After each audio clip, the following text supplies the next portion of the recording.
Something that every single person in this group will experience during this journey is temptation. The temptation for unhealthy foods that we should be avoiding. Temptation is something that all of us should be familiar with when it comes to our diets. One of the first temptations that actually takes place in the Bible is in the book of Genesis when Adam and Eve eat the forbidden fruit in the garden.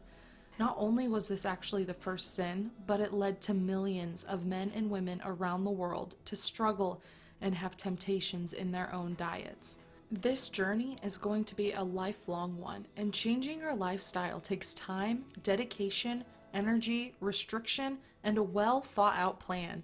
We want to make slow and gradual changes so we are able to maintain and sustain this new and healthier way of living for the rest of our lives. Not only was Adam and Eve tempted by food, but so was Jesus in the book of Matthew. Jesus was tempted by the devil to turn the stones into bread after his 40-day fast. However, Jesus overcame this obstacle and he showed a great amount of self-control. Self-control and responsibility is going to impact your journey greatly. Remember, you will fall off the wagon every once in a while, and you have to know that that is okay, as long as you have the self-control and responsibility to pull yourself back up. A book that I know many of you have is I Deserve a Donut by Barb Raveling. I recommend that you pick this up, dust it off, and begin to read it again. And if you don't have this book, I recommend you purchase it on Amazon. Back to the devotional. In 1 Thessalonians 5:6-11, it says, "So then let us not sleep as others do, but let us keep awake and be sober. For those who sleep, sleep at night, and those who get drunk are drunk at night.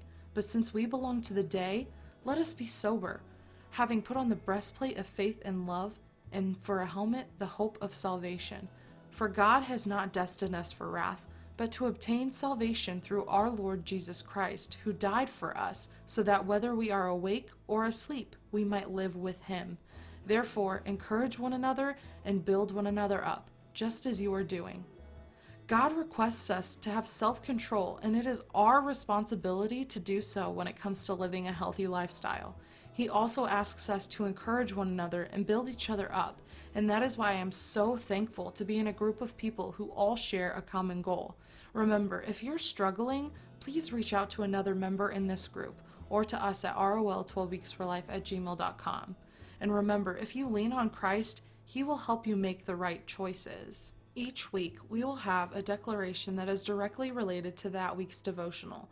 Feel free to print this out, write it down, screenshot it, or however you want to save it. Just make sure that you're putting it somewhere where you're going to see it and you're going to be reminded of what we talked about in that week's devotional. This week's declaration is, "Lord, thank you for giving me the self-control to make healthier decisions.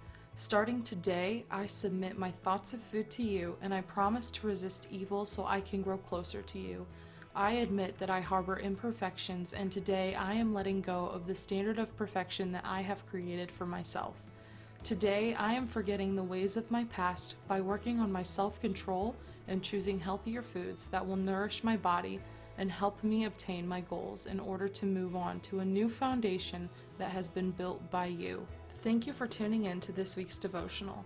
Remember, if you are in need of additional prayer or help, please feel free to reach out to us at our Facebook page or at our Gmail account, rol12weeksforlife@gmail.com. Thank you so much for tuning in to this week's devotional. If you haven't already, please go ahead and hit the subscription button and the notification bell to be notified of any future postings. Thank you so much and have a wonderful day.